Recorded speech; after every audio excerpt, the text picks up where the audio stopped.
Iran की राजधानी Tehran और तेहरान की सड़कों पर इजराइल का जनाजा घसीटा जा रहा है।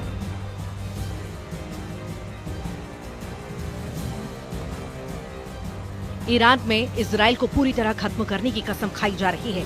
कसम इस बात की कि ईरान मरते दम तक लड़ेगा। इसीलिए ईरान की बहुत ही खतरनाक सिविल डिफेंस फोर्स एक्टिव कर दी गई है। ईरान के सुलेमानी नंबर 2 ने तेहरान ने इस फोर्स को उतार कर बता दिया है कि खामेनेई अब इजराइल और अमेरिका को दूसरा मौका नहीं देंगे। अब कौन है ईरान का सुलेमानी नंबर 2? उसकी पूरी डिटेल जानने से पहले देखिए तेहरान से अमेरिका और इजराइल को डराने वाले वीडियो कितने खतरनाक हैं।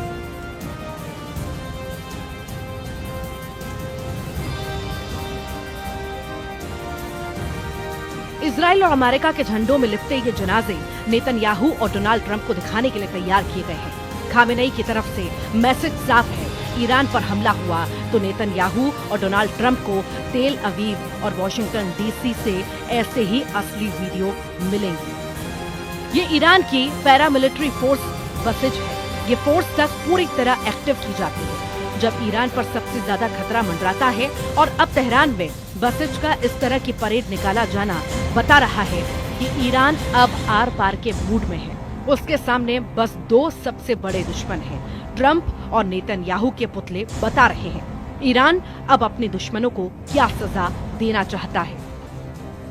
बसिज फोर्स की परेड में सैकड़ों कमांडो दिखे। पहले निकले, फिर मोटरसाइकिल वाली ब्रिगेड भी शामिल हुई, यानी ऐसी छापामार टुकड़ी जो सीरिया और इराक में एक्टिव रही है। इसके बाद एसयूवी में सवार बसिज फोर्स भी बड़ा मैसेज है। ईरान अब पूरी ताकत के साथ लड़ने के लिए तैयार है, या ये कहें कि ईरान ने एक तरह से इजराइल के खिलाफ सबसे बड़े युद्ध का ऐलान कर दिया है। तेहरान की सड़कों पर इजराइल और अमेरिका के जनाजों को घसीटा जाना है। ये तस्वीरें ईरान का माइंड गेम है। ये बात नेतन्याहू और डोनाल्ड ट्रंप दोनों जानते हैं।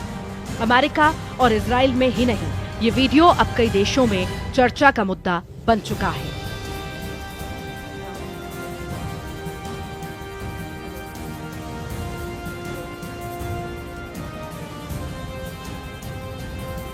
ईरान का मीडिया में तो छप ही रहा है कैसे इजराइल को चैलेंज किया जा रहा है। इजराइल की मीडिया में बताया गया कि हजारों लड़ाके ईरान की सड़कों पर लॉन्च किए जा चुके हैं।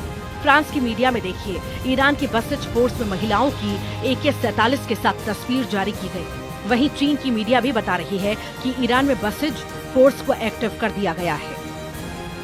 अब बसिज फोर्स कैसे खाड़ी देशों में अमेरिका के एक छत्र राज और नेतन्याहू के ग्रेटर इजराइल वाले प्रोजेक्ट के लिए खतरा है।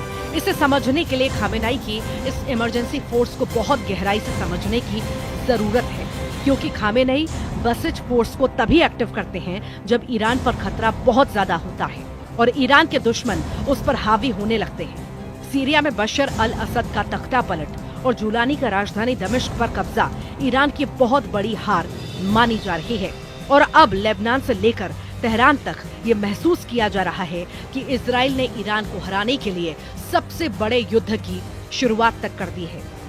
यही वजह है कि तेहरान की सड़कों पर अब बसिज फोर्स ने नेतन्याहू और ट्रंप को डराने वाली परेड निकाली है। यदि हम जायोनी शासन को नष्ट कर देते हैं और इस क्षेत्र से अमेरिकी ठिकानों को हटा देते हैं, तो इसका मतलब है कि हमने एक गोली से 100 लक्ष्यों पर हमला किया है और 1000 समस्याओं का समाधान किया, और सब कुछ ठीक हो जाएगा। सभी देशों की प्रगति का रास्ता साफ हो जाएगा। आज ये बात सबके सामने स्पष्ट हो गई है। ईरान की आबादी करीब 9 करोड़ है। इनमें से 2.5 करोड़ लोग बसिज फोर्स के सदस्य हैं। इनमें महिलाएं भी बड़ी तादाद में शामिल हैं। बसिज में 60,000 सैनिकों को 24 घंटे के नोटिस पर तैनात करने के लिए तैयार किया जा सकता है। बसिज फोर्स का कमांडर ही अमेरिका और इजराइल की दहशत डबल कर सकता है। जैसे कहा जा रहा है, ईरान का सुलेमानी नंबर 2, क्योंकि इसका नाम ब्रिगेडियर जनरल गुलाम रेजा सुलेमानी। गुलाम रेजा सुलेमानी ने 2001 से 2004 के बीच फज्र डिवीजन की कमान संभाली है। गुलाम रेजा सुलेमानी ने 2004 से 2006 के बीच ईरान की थलरल्ला डिवीजन का नेतृत्व कर चुके हैं। इसके बाद 2006 से 2008 तक ईमान हुसैन डिवीजन की कमान भी गुलाम रेजा सुलेमानी के पास रही। इसके बाद अगले 11 सालों तक खामेनेई ने ब्रिगेडियर जनरल गुलाम रेजा सुलेमानी को साहिब अज जमान कोर का नेतृत्व सौंप दिया। 2019 के बाद से सुलेमानी नंबर 2 के पास बसिज फोर्स की कमान है और ये फोर्स खामेनेई की बहुत खतरनाक सेना मानी जाती है। जब गाजा में लगातार इजराइल की बमबारी चल रही है और 46,000 से ज्यादा फिलिस्तीनियों की मौत हो चुकी है, तब नेतन्याहू पर सबसे बड़ा दबाव बनाने वाली ताकत ईरान को ही माना जा रहा है। लेकिन सीरिया पर जुलानी के कब्जे ने ईरान की रणनीति को बहुत बड़ा नुकसान पहुंचाया है और हिजबुल्लाह की सप्लाई लाइन कटने के बाद ईरान बहुत ज्यादा बेचैन है। इसीलिए अब बसिज फोर्स के कमांडर बोल रहे हैं कि इजराइल को हराना अब बहुत जरूरी है। तेहरान में निकली ये परेड बता रही है कि ईरान का सुलेमानी नंबर 2 एक्टिव हो चुका है। सुलेमानी नंबर 2 एक्टिव तेहरान में जिस तरह से अमेरिका और इजराइल के जनाजे बनाकर घसीटे गए, वो साबित करता है कि ईरान में सुलेमानी नंबर 2 की बसिज फोर्स एक्टिव हो चुकी है। बसिज फोर्स एक्टिव तेहरान की सड़कों से लेकर ईरान में सत्ता के गलियारों में इस वक्त मूड बहुत खतरनाक है। ये माना जा रहा है कि ईरान इस वक्त पैनिक मोड में है। इस पैनिक की वजह से इजराइल और अमेरिका से आने वाली खबरें हैं। पैनिक यानी घबराहट, खलबली, बेचैनी, जो ईरान में बड़ा तहलका मचा सकती है, क्योंकि सुलेमानी नंबर 2 यानी ब्रिगेडियर जनरल गुलाम रेजा सुलेमानी को ऑर्डर देने वाली अली खामेनेई सुपर एक्टिव हो चुके हैं। दोनों का इस तरह सक्रिय हो जाना बताता है कि ईरान इस वक्त बहुत बेचैन है। इसमें कोई शक नहीं, ये 2 वीडियो इसका सबूत है। एक तरफ तेहरान में इजराइल का जनाजा निकाला जा रहा है, तो दूसरी तरफ ईरान दिखा रहा है कि अगर उसके परमाणु अड्डों पर वार किया गया तो वो कैसे जवाब देगा। इसके लिए ईरान ने नतांज न्यूक्लियर अड्डे के पास अपनी एयर डिफेंस वाली ताकत दिखाई है। ईरान के खिलाफ लगातार रिपोर्ट आ रही है कि अमेरिका और इजराइल 20 जनवरी से पहले ही बड़ी स्ट्राइक कर सकता है। इजराइल और अमेरिका मिलकर ईरान के परमाणु अड्डों को टारगेट कर सकते हैं। इसमें बड़ा टारगेट बन सकता है ईरान का नतांज न्यूक्लियर प्लांट। नतांज को बचाने के लिए ईरान ने जो 3 लड़ाके तैनात किए हैं, लॉन्च होते ही ये दुश्मन का जनाजा निकाल देते हैं। ईरान के इन 3 लड़ाकों ने इस वक्त इजराइल के इरादों को अपने टारगेट पर लिया है। अब देखिए, ईरान का घोड़दाद एयर डिफेंस सिस्टम ये अपनी मान से निकलता है, उस फ्रंट पर तैनात कर दिया जाता है जहां इजराइल के एयर अटैक का सबसे बड़ा खतरा है। रूस के बुक M2 की नकल घोड़दाद 50 से 100 किलोमीटर की रेंज में टारगेट खत्म कर सकता है। इसके बाद ईरान ने दिखाया अपना टोर एयर डिफेंस सिस्टम। रूस से लिया गया यह सिस्टम यूक्रेन में भी एक्टिव है। Range 25 kilometre. हेलीकॉप्टर हो, ड्रोन हो या फिर नीचे उड़ने वाला फाइटर जेट, समझ लीजिए काम तमाम। अब देखिए ईरान का 9 डे एयर डिफेंस सिस्टम। आसमानी टारगेट के इस नए दुश्मन का मतलब है कि 30 किलोमीटर में हर लक्ष्य खल्लास। ईरान ये अपने एयर डिफेंस सिस्टम इसीलिए गुफा से निकाले हैं क्योंकि खामेनेई के कमांडरों ने मैसेज दे दिया है कि अब करो या मरो के हालात है। इसकी वजह से ईरान ने लॉन्च कर दिया है अपना युद्धाभ्यास इक्तिदार, जिसके टारगेट पर है इजराइल और अमेरिका। ईरान के तेवर देखकर अमेरिका और इजराइल दोनों हैरान हैं, लेकिन उनको पहले से उम्मीद रही है कि ईरान खामोश नहीं बैठेगा। यही वजह है कि गाजा, लेबनान और सीरिया के बाद अब क्या ईरान और इजराइल के बीच डायरेक्ट टक्कर होगी और क्या ये परमाणु स्टेज पर पहुंच सकती है? इसको लेकर पश्चिम के मीडिया में पहले भी कई खतरनाक रिपोर्ट छप रही हैं। इजराइल का मीडिया, अमेरिका का मीडिया, यूरोप का मीडिया, हर तरफ चर्चा है कि इजराइल और अमेरिका का ईरान के परमाणु अड्डों पर अटैक करने वाले हैं। ये खबरें लगातार छप रही हैं और ईरान इन्हीं खबरों को लेकर टेंशन में है।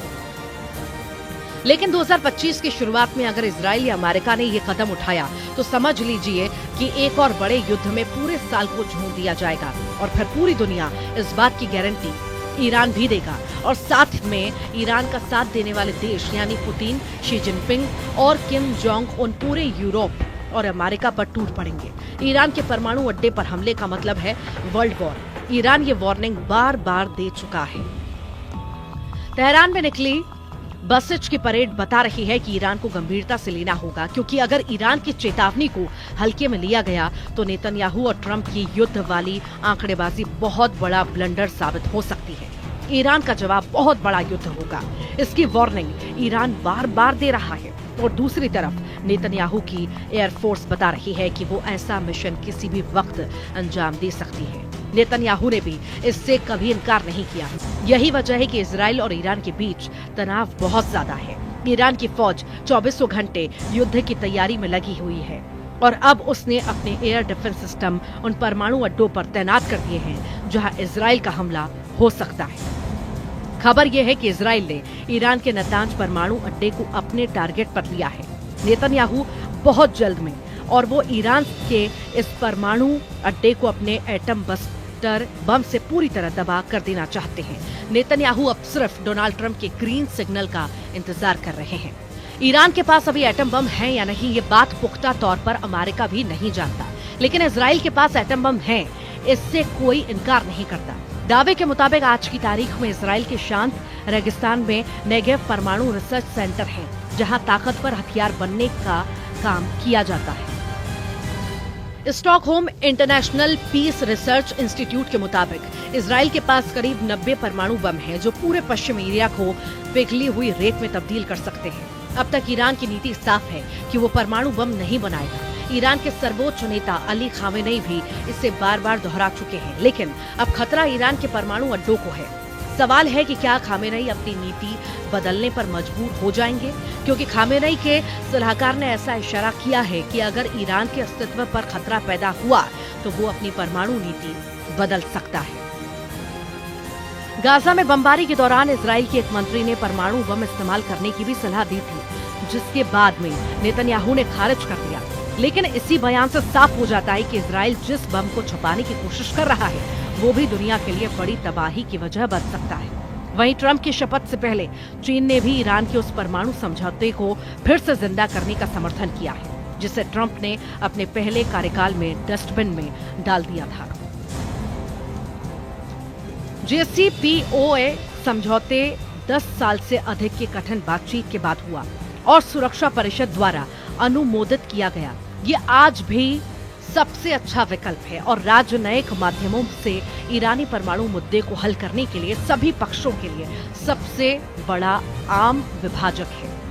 एक तरफ रूस और चीन लगातार दबाव डाल रहे हैं, ऐसे में ईरान को लेकर इजराइल और अमेरिका का विकल्प कम होते जा रहा है। नेतन्याहू और खामेनेई की टक्कर में पूरी दुनिया फंस चुकी है और अब एक फैसला इस युद्ध को एक झटके में अंजाम तक पहुंचा सकता है, लेकिन वो फैसला ऐसा होगा जिसमें पूरी दुनिया के जल जाने का खतरा है। वहीं 20 जनवरी को डोनाल्ड ट्रंप की शपथ से पहले ईरान की इस परेड को मामूली बात समझना गलत होगा। ईरान अगर 2.5 करोड़ लोगों को फौज में मोबिलाइज करने यानी उन्हें युद्ध के लिए तैयार करने का मैसेज दे रहा है, तो समझ लीजिए कि गाजा और लेबनान के साथ यूक्रेन का युद्ध भी छोटा और मामूली नजर आएगा, क्योंकि अगर ईरान इस ताकत के साथ लड़ा तो इजराइल और अमेरिका के अड्डों को बचाना मुश्किल हो जाएगा।